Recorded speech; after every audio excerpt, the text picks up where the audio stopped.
evidence Yeah, and that's one of the things I wanted to talk about, the building standards. But yeah. before we do, I just want to hear from Brenton and Lizra in terms of your experience during Hurricane Maria and what are the lessons you think we've learned and the ones that, we still need to be reminded of. Well, for me, I would say this was one of the longest nights of my life. It was Hmm. the experience that you can never forget. I don't think any Hmm. one of us who went through Mario would ever forget what that night was like or thereafter. But one of the important things that stood out to me was the importance of people, the importance of family, the importance of friends, the importance of just human connection. Because when everything that someone may have is destroyed, everything is taken away, everything goes with the hurricane, then what do we have? We have our connections, we have our family, we have our friends. And I think after that time, we saw a lot of Dominicans coming together, collaborating. I'm from Benz, and during that time, I also passed a hurricane in Benz. I was also living somewhere during that time as well, like because of work. But I spent the hurricane in Benz and had to move back home during that time. And seeing how the community would come together, we had one light in the community, and once that light is on, everybody would see it, would come together, cook food, play games, and even the children were playing ring games, which they never played in a very long time. So we did see some more community engagement. So that stood out to me. Another thing, lesson learned, is to be able to prepare. The same thing we spoke about before, but putting as much in place beforehand so that in times like this, we can be able to have more resources to take care of our needs. I also see the importance of national coordination and business coordination because for us in Dominica, there were some key persons who were in different roles, but because of how the country was so widely affected, we saw other persons having to step up to take up the responsibility in some key roles. And this shows the importance of contingency planning, ensuring that we train our people to be able to respond adequately in these cases. We have some persons learning on the spot, which is really great. But if we even are able to put more plans and more redundancies in place, then we are better able to manage in these times. One of the things one of my directors mentioned to me at that time, Israel, every day, take every day as one day. You cannot think of the future and Dominica is destroyed. Like if we have to think of what happened, like it was really depressing. And we may even have cried at certain times, but we do the best we can every day. And every day, the little we do makes a big difference. And eventually, we see that difference. Yeah, and it also speaks to mental health. How do we counsel people after a hurricane? How do we counsel them even before a hurricane? Because I imagine a lot of people would be very anxious when hurricane season is coming up if they've had a very terrifying experience like Hurricane Maria. But Brenton, what was your experience and what were the lessons you think we learned from Hurricane Maria? My experience was leadership is tough. I think the mantle of a leader is really tested at times like that because it's no longer about you. You still have your family to look after. You have to look after yourself. But when you have people that you're accountable for, it is tough. So being the head of my company in Dominica, it was sort of my mandate to try and locate as many people as I could in the shortest space of time to coordinate efforts, set up calling circles, reach out to people as quickly as possible. And then, thankfully, my company is a regional one, well, international, and we got a lot of assistance for our staff members in the first stage to make sure that they were okay. So that fell upon me to sort of coordinate. So, most days in the initial time, I was out 8 o'clock, back in the house at 6 o'clock, and then do it the next day again. I mean, I can laugh about it now, but it was crazy. Things you would see on TV, that's what I lived through. When I wake up at 8 o'clock, I had to make a list of where can I walk to during this space of time because we had curfew. We couldn't drive, and sometimes I had to walk all the way to the port, then walk back to the police station to get permission, then walk back to the port. And I definitely lost some weight. It's Yes, yes. So, I mean, I can look back at now and smile about, and I think it has made me stronger. You Mhm. know, I mean, when COVID came around, I was like, I've been It's for Maria. nothing. I've been for Hmm. this. When they had a lockdown for COVID, I mean, we've been on lockdown for Maria, so we have an idea as to how it felt. And I believe that if all of us maybe sat down and analyzed what we truly went through during Maria, we would have seen how much stronger, how much more resilient we became. And that is actually a strength I believe we can take and translate to our success, whether it's through our family and through our professional life, in our professional capacity. A key thing too I learned is that, as I mentioned, leadership is tough, and we have to realize that we cannot do it on our own. So for all my efforts, I had a team that I could rely upon. I had some go-to people. I would pick up my phone when I did have battery life and call a person, and the person would just say, "Yes, let's go." And I could not have done it without that sort of support. And I really love the whole back to the basics feeling. Lisa hinted at it, but it was like all of a sudden you actually got to know your neighbors. You know, when you're busy in life, you get up, you leave the house, you go to work, you come back home late, you go straight into your house. But it forced you to just sit outside. So there were times we just sat out looking at the scenery of the country, talking, sharing stories, and that's things we would not have done before. And even up to this date, those sort of bonds that was established back then still exist right now. So it showed that maybe it is true that technology gets in the way of the sort of bonds that we should be creating. So I still try to maintain some sort of balance there. But yeah, I mean, there's so much more I could say, but I want to. Yeah. Well, thank you for sharing. Now, Cecil, I want to come back to you because you talked about your building being sound. So let's kind of talk about if there's a need to reevaluate building standards, because I'm sure you remember that after the hurricane, everyone wanted a concrete roof because those were the roofs that withstood the hurricane. So let's kind of talk about if there's a need to reevaluate building standards, if there's a need to reevaluate where people are even allowed to build. And then, we have a recent example where we see that homes are being built with one door. There's no exit door at the back. So is there a need to reevaluate the building standards in Dominica? You're muted. I think we have very good building standards. Mhm.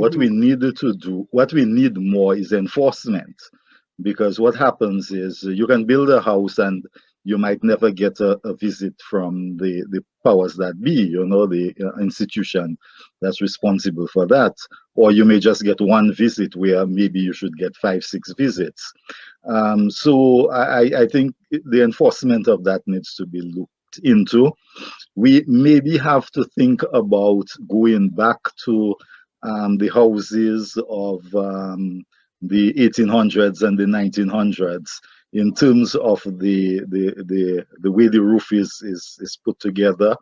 Because, to be honest, that after Hurricane David in 1979, we saw a lot of modern houses lost their roofs, and a lot of the old time houses, they didn't lose their roofs.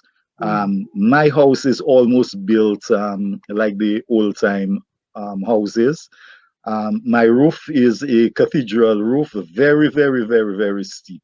A 6, 7 foot man can stand up in the ceiling. And then I cut out a lot of the things like the overhangs and what have you.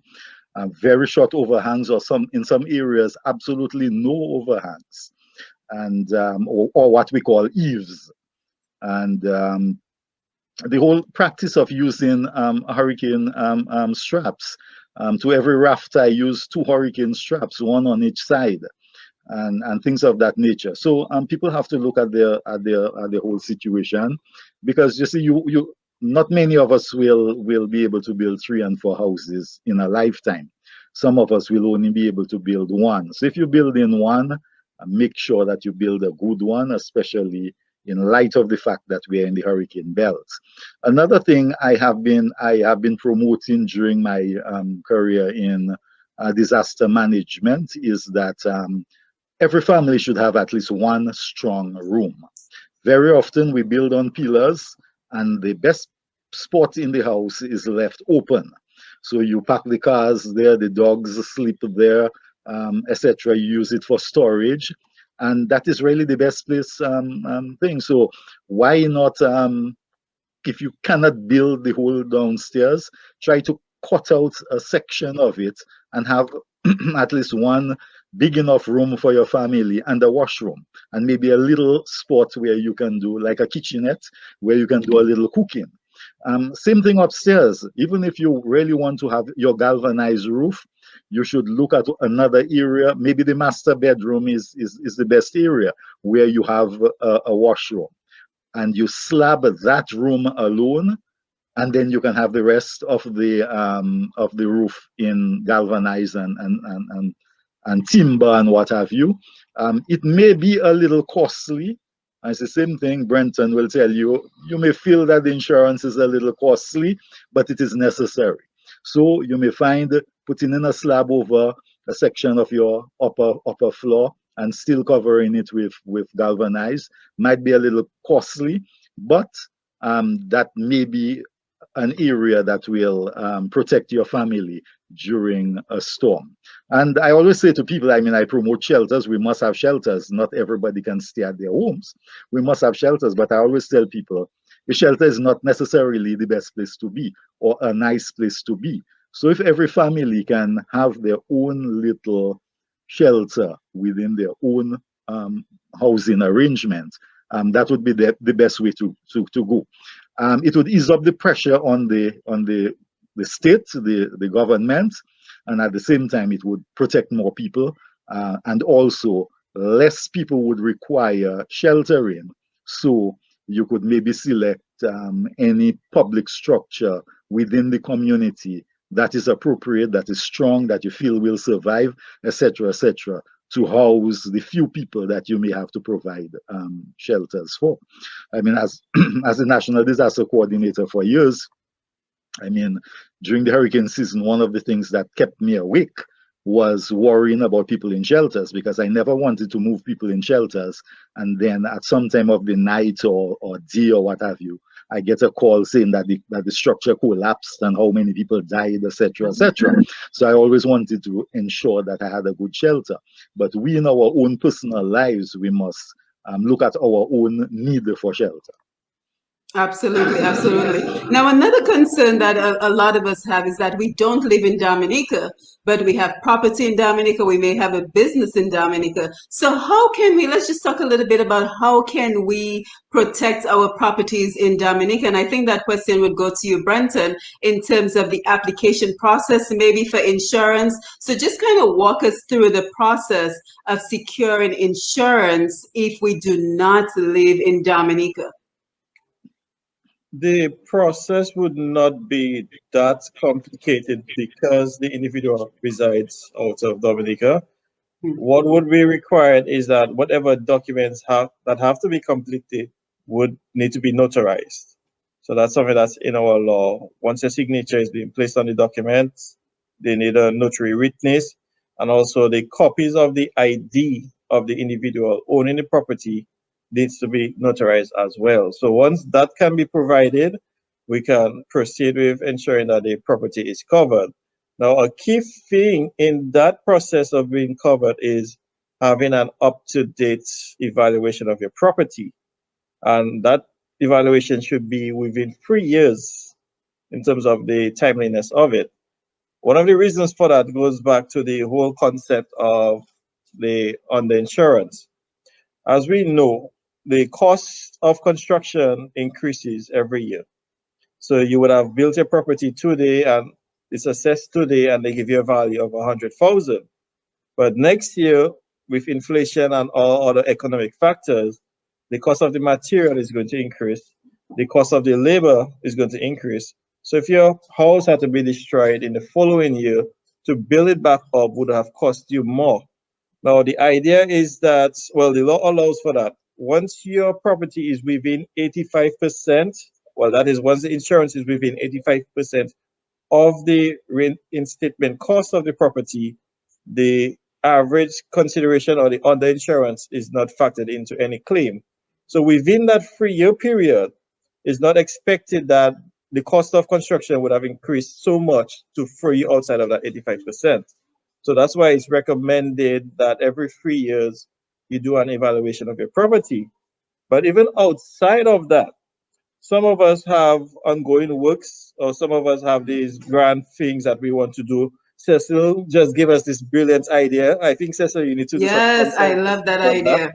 I never Yes. thought about it myself. Mm-hmm. So imagine that you have actually listened to Cecil and created your Mm-hmm. sort of panic room in your house. Yes. That would increase the cost of your property from the get-go. So you should not then wait for the 3-year period. But once you know you have invested in your property like that, get an updated evaluation and go into your insurance company and have a talk about what the cost would be.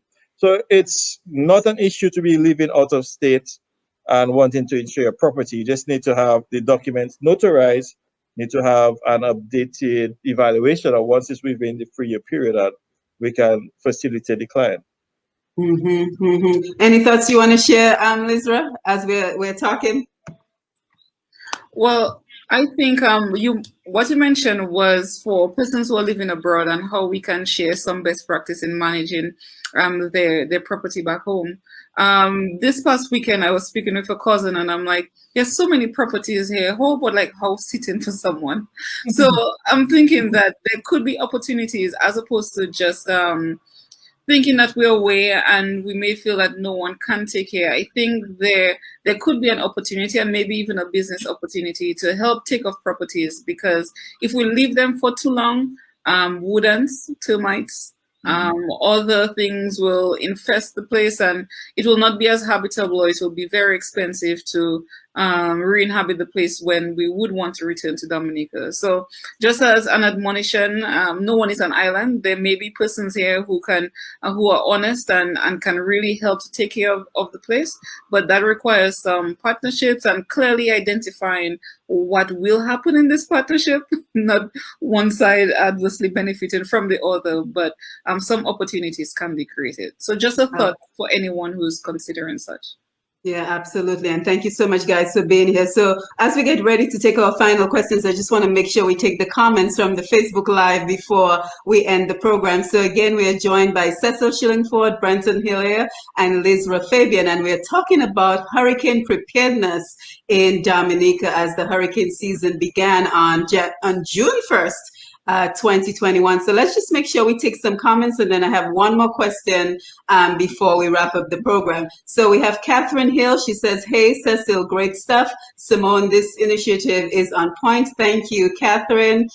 Clay Soki says, "Some people can't afford a simple roof." So I guess she was referring to back when we were talking about the concrete roof. So she's implying that some cannot even afford a simple roof.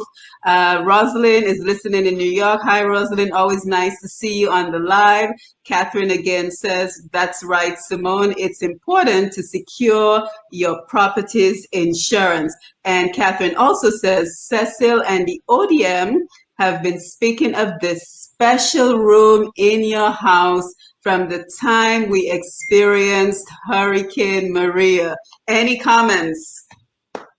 Yeah, well, I mean, I have been speaking about that long before Maria, and but the whole Maria experience. One of the concerns, though, I had in the whole house repairs after Hurricane Maria is that a lot of people felt that maybe they should just move from the concrete roof, from the galvanized roof to the concrete roof. And some people started putting on concrete roofs on their houses, and we are not sure that the structure is able to support, because a concrete roof is very heavy. Right. So you have to have a good structure below for that. So we were a little concerned about that. But you could see in other areas or in other structures where people actually put in the necessary support in the old basement, you know, to be able to put up the to be able to put a concrete roof. But it's not all about concrete roof. I think if you have a well constructed timber galvanized roof, it can serve the same purpose. We also have to realize that we live in an earthquake prone area, and you can never tell when you get a big jolt. And if your structure below cannot support that concrete roof, you could have another disaster. So yeah, Absolutely. we have to bear that in mind. Yeah, and I missed a couple of comments, so let's just take Celia Phipps watching from New Jersey. Hi, Celia. And Carl Kofi James, greetings, Simone, and your guest tonight. So thank you, everyone who joined us on the Facebook Live. Christian Paul, the structure must be able to support the roof. Yeah. And Grayson, plus a concrete roof can collapse from an earthquake. So just what you said as well. That, yeah. And Tina, invaluable information by the panel. So thank you so much. So our final question this evening, and just your general thoughts. It seems like, we're experiencing climate change and hurricanes projected to be more intense, more frequent. So just some final thoughts on, the whole concept of climate change. Of course, we know a lot of the industrial countries responsible for the pollution that's causing all this climate change. But just your final thoughts on that and anything else you would like to share with us before we wrap up the program. Lizra, we'll start with you. Ladies first. Yeah. In terms of climate change right now, something that we are advocating to our businesses is that we must consider multi-hazards. Oftentimes we think of hurricanes for Dominica, but there are so many more things that's happening. We have coastal erosion taking place, and for the businesses and homes that are on the coastal areas, that's a significant risk. I also want to share that the Chamber is also taking action in that area.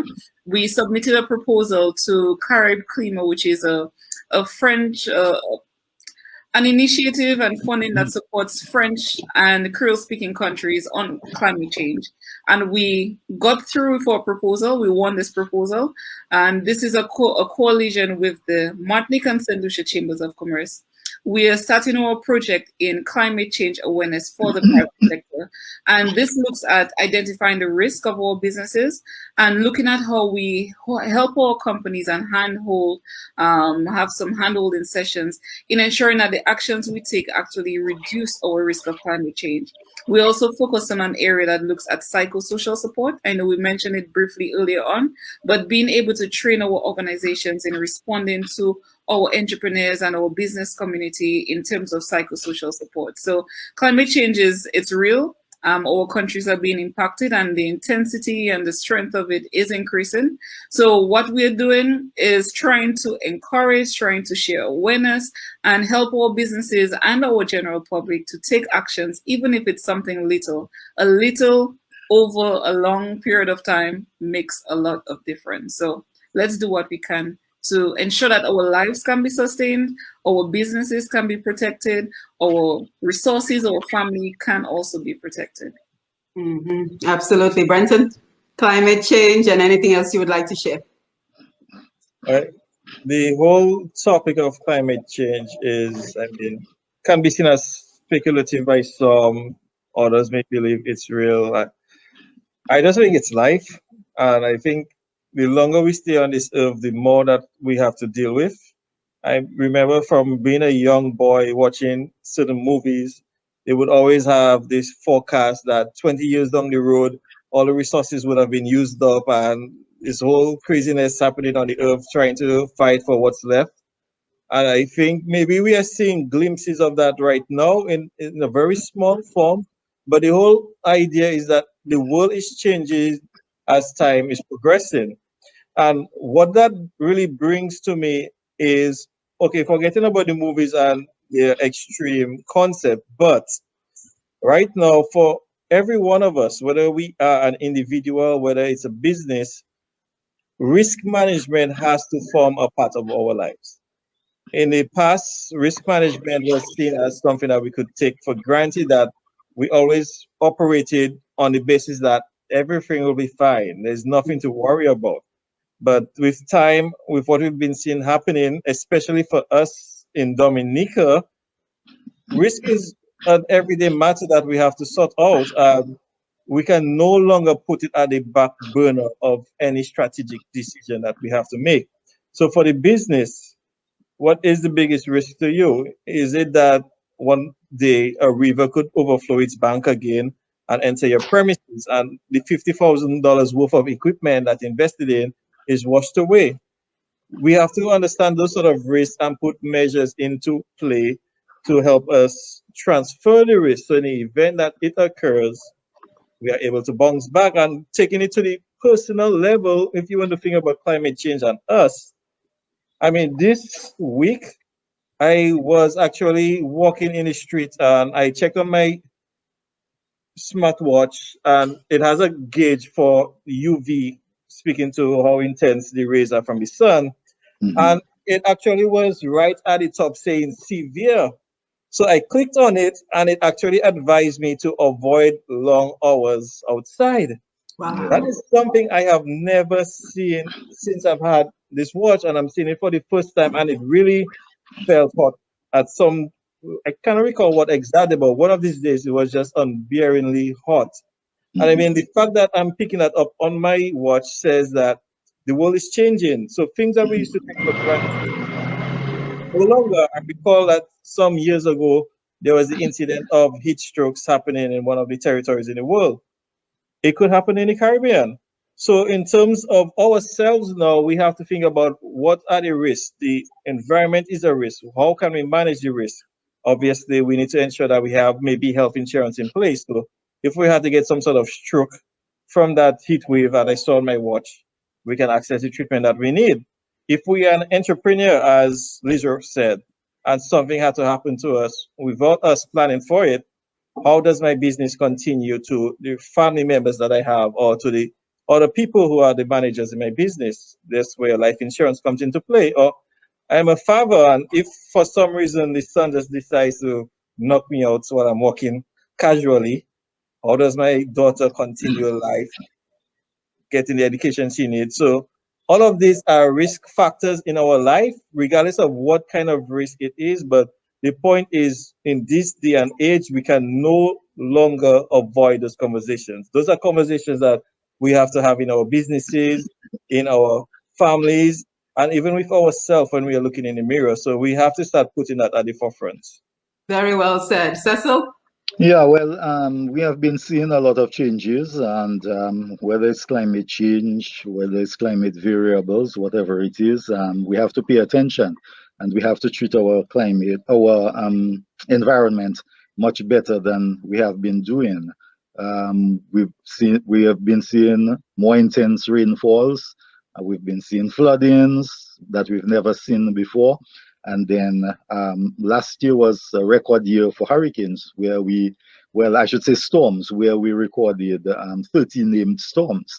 That's the highest it has ever been since storms are being monitored.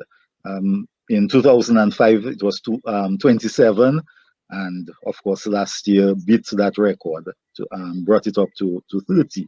So there are a lot of things we have to pay attention to. Hurricanes going to be stronger. I always refer to Hurricane Maria as a category 5 plus because it Mhm. could well have been, if you do the calculations, it could well have been a category 8, you know. So we have to pay attention to that, and we have to build our infrastructure to be able to withstand that, because every weekend we cannot be spending money on a new house, on a new bridge, on a new this and a new that. So we have to do what is right. If we have to use less fossil fuel, if we have to move to alternative energy, etc., so that we can take care of our environment, so that it can take care of us. And so that's what I'll say on the climate change. Just one thing I would like, because most times when you tell people about an emergency kit, they always think of food and water. I just want to highlight a few other things. It's important that you have a first aid kit at home, because if you have a hurricane like Hurricane Maria, invariably somebody, maybe a child, will get a cut or something, so you need some first aid. Small tools, it's good to have some small tools. You might have some quick repairs to do after the hurricane. put on some new galvanized and what have you. So you need a hammer for your car, small tools, etc. Lighting is going to be key because, again, the power goes sometimes whether we want it or not, but it is advisable that if you're going to get a direct hit by a hurricane, within 4 hours or 6 hours before it arrives, that you turn off the power to at least to prevent people from getting killed as a result of downed power lines and so on. So lights are very important. Communications, although I tell people the cell phone is of no use during a hurricane because the towers are going to go down and what have you, but you must have some kind of communication device so that you can reach somebody in quick time, and having a portable battery operated radio so that you can keep in touch with what is happening out there, so you yourself know what is happening and the actions you need to take. Some kitchen items like openers, etc., sanitary and hygiene items, your documents to ensure that they are safe, contact numbers, clothing and bedding, and also some specialty items for babies and for the elderly. And any needed medication. And medication, yeah. Well, that's Yes. one thing we always tell people to stock up on medication. If you take any kind of medication and you hear that there's a hurricane around, I think you should up your prescription by another month or so because you're not sure. Look at what happened after Hurricane Maria, sorry. So you should have at least an extra month's supply.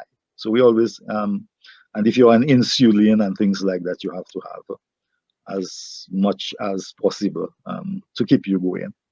Yes, and finally, just any contact information you would like to leave with the audience for your particular organization. If anyone is interested in getting in touch with your particular organization, how might they do so?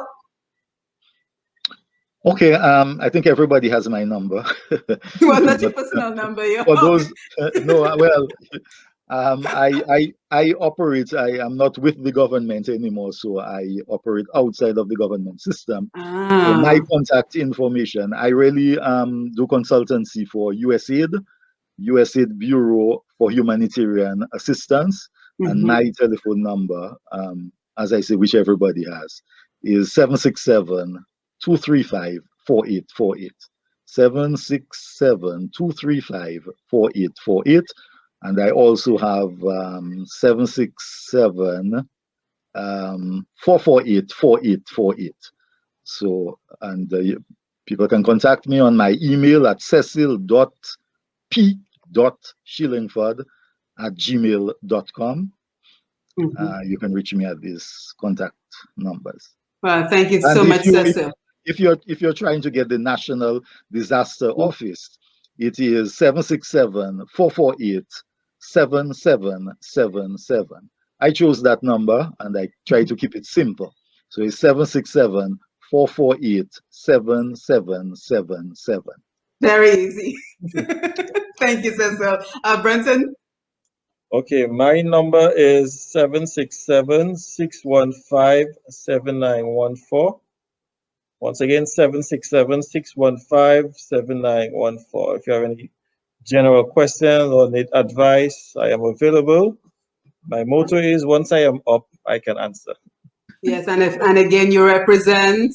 Surgical Life Insurance. Thank you. And Lisa? Yes, I represent DIC, so as you can see, the brand is right here.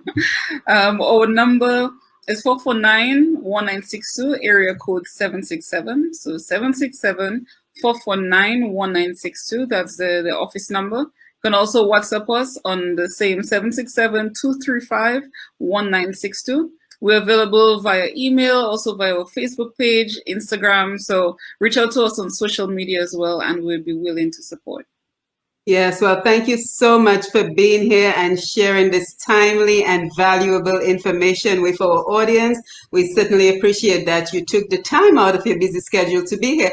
And I think one of the things that we're noticing as we wind down the program is that we are truly not islands. We might call ourselves islands, but at the end of the day, we all need each other. The same way St. Vincent, needed us during the volcano, and we needed the rest of the Caribbean during Hurricane Maria.